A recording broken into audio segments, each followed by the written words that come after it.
gives me great pleasure today to be joined by the recently retired world-renowned professional referee, Nigel Owens, MBE. Nigel is a world-renowned rugby union referee, presently holding the record for the most test matches refereed. Nigel has recently retired from refereeing and is soon to be known as a renowned breeder of Hereford cattle from his home in South Wales. Nigel is also national president of the Young Farmers Association in the UK. So Shemai, Nigel, and good evening. Could I start by saying it must be a very proud moment to be a supporter of the Welsh rugby game, having recently won the Grand Slam and the Six Nations. And the first question I have for you is, since you started refereeing in 1987, how has the game of rugby changed in your opinion? Thanks for the welcome, and thanks for the congratulations on winning the Grand Slam. We haven't quite won that yet. We won the Triple Crown, but hopefully the Grand Slam will be so. After you said that, now I may put a tenner on it. Actually,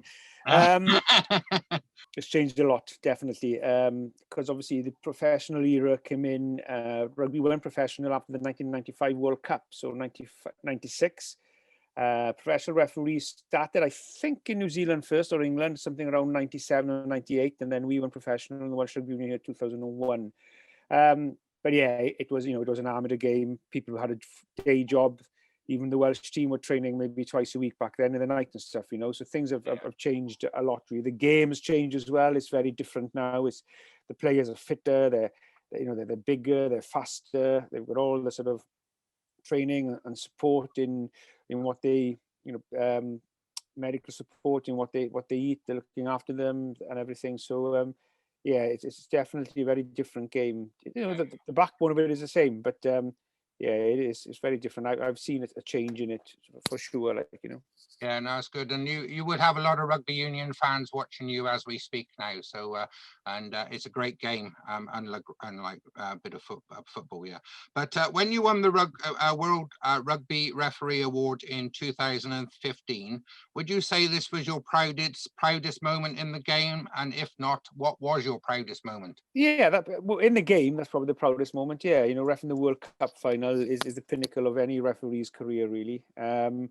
And not just because you referee the World Cup final and you're deemed to be the best in the world by doing that. It's the fact that what it meant for my community and my dad. My mum passed away now, sadly 12 years ago. She wasn't there to watch it, but I'm pretty sure she was looking down from above. But it is it's what it meant to my community back here in Manicerrig, where I'm from in rural West Wales. What it meant for my dad. So all of that made it special. It wasn't just the fact you're refereeing the biggest game in world rugby, which only happens once every 4 years. It was everything else that evolved around that. The bunting out in the street, the congratulations banners, and the club was open all week, and people just packed every night. And so it was more than just a final, really. It meant a lot more to the community as well. So yeah, as far as actually refereeing goes, yeah, that would be the pinnacle of one's career then, yeah.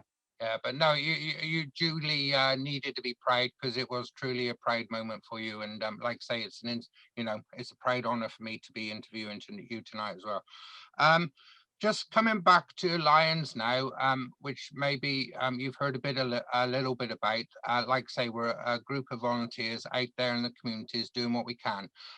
We've recently signed a memorandum of understanding with the National Federation of Young Farmers, and we've offered our help, and we're starting to give help on stewarding, judging, car parking, anything that young farmers require. We have a band of people to help and support you.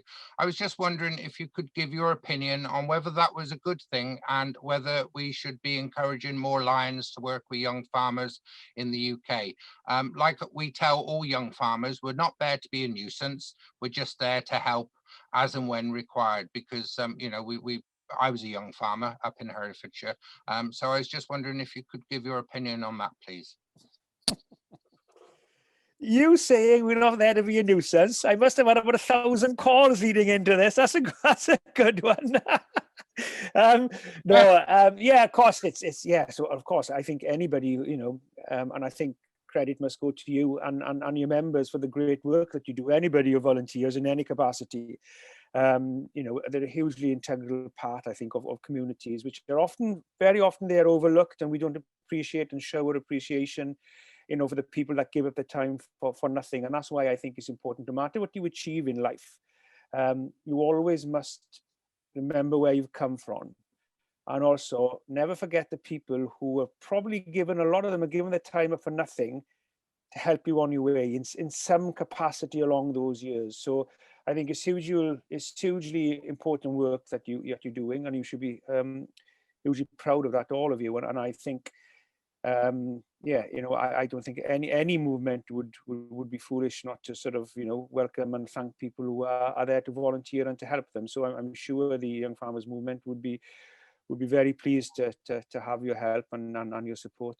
I'm sure, as I would suppose would be any other movement or any other walk of life in communities as well, I think. And we talk about the community and pandemic that we're living through at the moment. If Lions are working out in their communities and they're working with young people, especially out in the rural areas, is there anything that they can be doing to help these young people that are in the communities, in your opinion? Yeah, I think it's just showing people that you were there to support them, and if they need any help, and share experiences and sort of help raise awareness around issues and stuff like that, particularly during this time. I think just the fact that people know that somebody cares or somebody's there really, I think, means a lot. It's very difficult to go and sort of, if somebody's struggling, to try and get them to admit that and tell them, yes, you must take my help. You just can't do that, or it forces them further away. So it's just being there, I think, and letting people know that you were there and raising the awareness of what you do as Lions as well will be hugely beneficial, I think. Yeah, but no, it's good, and obviously, we're there to help and support as much as we can. My wife Jackie, who's a big fan of yours, and by the way, she sends her regards. This is a question from her now. One of your most famous quotes from the rugby world is, "This is not football." And you pointed a certain direction. My wife has a question. Do you do a recce before the game to know which way to point? No, I certainly don't. I think when I said the football stadium is 500 yards that way, somebody told me afterwards you were actually pointing the wrong way. So no, I certainly don't do a recce, that's for sure. Well, it just comes out to say it as it is. Yeah, no, it's fine. And obviously, we've got lots of your merchandise here, so she's proud to be a good supporter of yours. Yeah. Very kind of her, thank you. Just coming back to one question now, the environment and farming. There's a big push at the moment towards environment and planting trees and everything. Could you tell us, in your opinion, how the balance is going to be between agriculture and environment? Because we need to be known in this country, like I work in the artificial insemination business. We need to be known in this country for some of the best produce and the best beef and the best food products that we have. And we have the best. But there's a fine line between the environment and farming. So could you give your opinion, if that's okay? Yeah, I think it's getting the balance. I think it is, and they sometimes blame the farmers about the environment, and then they don't think nothing then about clearing acres and acres and building houses and building estates and stuff like this. So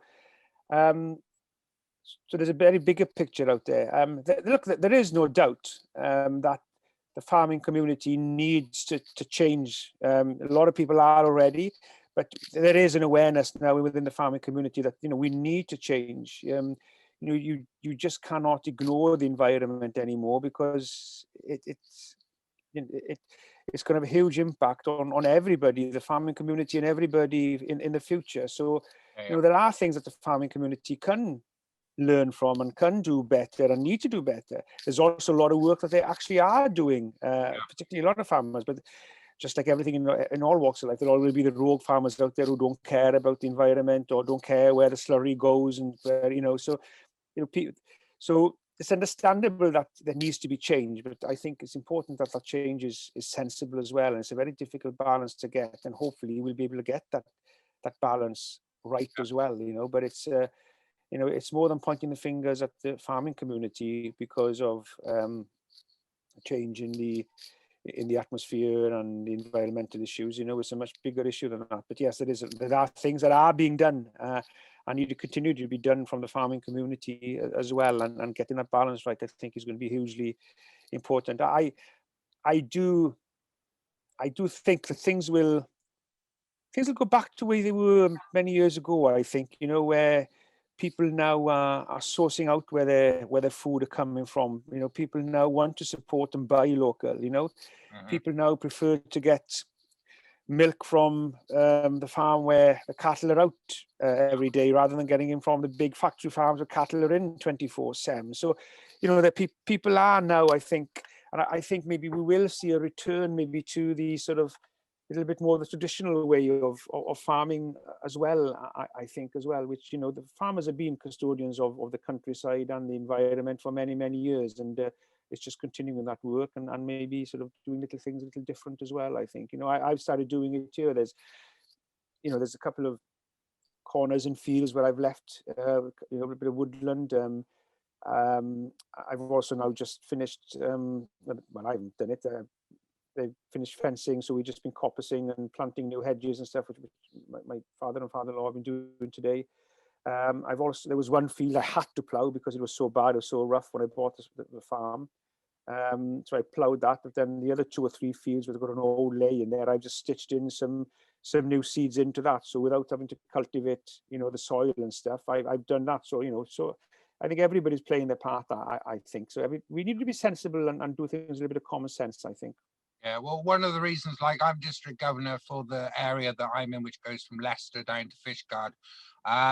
Like one of the things I'm trying to do with the Lions and getting involved with the young farmers, and we're also involved now with LEAF and Rural Youth Europe as well, is just to get a good picture out there about farming, because I'm a firm believer that there are some great farmers in our country and we need Yeah, to promote it as much as we can. Yeah. yeah, for sure. Um, just like to say thank you, like I say, for answering these questions. It's been a great honor for me to have somebody as inspirational as you to do a Q&A for the Lions. I was just wondering if you could just give a message to all the Lions across the UK, who are a great bunch of volunteers who are willing to come together for their communities and do the best they can. I was just wondering if you could just give them a little message just from you, really. Yeah, of course. And as I said earlier, you know, I wasn't aware of the Lions until you got in touch, obviously, and then realised what the great work that you're doing, along with many other organisations who volunteer as well, because our communities and cannot survive without volunteers. You know, all the sporting clubs, you know, activities, movements from young farmers, they rely so much on volunteers. You know, fundraising events rely on volunteers. So volunteers are really, really such a huge and an important part of everyday life, really.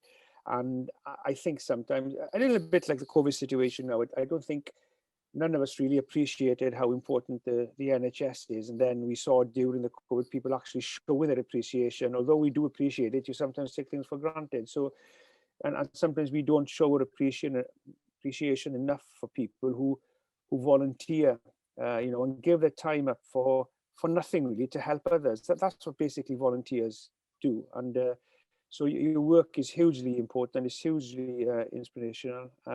Inspirational. So, you know, keep up that great work, because it is the backbone of our communities, and our communities are the backbone of society. Yeah, but thank you, Nigel. And like I say, we would really appreciate you accepting this certificate. And as I've said earlier, we will make a donation to your charity, which I'll get on an email just to make sure I get it right. But it's been a great honor to interview you with Q&A tonight. And I'm sure that all the viewers watching this will be appreciative of you joining us. And thank you for that nice message that you gave at the end. So it gives me great pleasure to say thank you for all you've done. Maybe we have a affiliation called Associate Member. There's no cost to it. Maybe if I ask you nicely one day, you might become Associate Member of Lions. Yeah, of course, it'd be a pleasure and an honor to do so, of course. Okay, no problem. But thank you, Nigel, for joining us. And sorry, I've done this Q&A in English. No, it's fine, no problem at all. I have got half Welsh in me, so half of me is winning the Six Nations at the moment. But Nigel, I get trouble understanding in English, so don't try Welsh. Okay, yeah. But Nigel, it's been a great honour, and I'll let you leave the room now, and we'll catch you again. And yeah, my pleasure. Thank you, and keep up the great work. All right, thank you, Nigel. Goodbye. Cheers, all the best. Bye bye.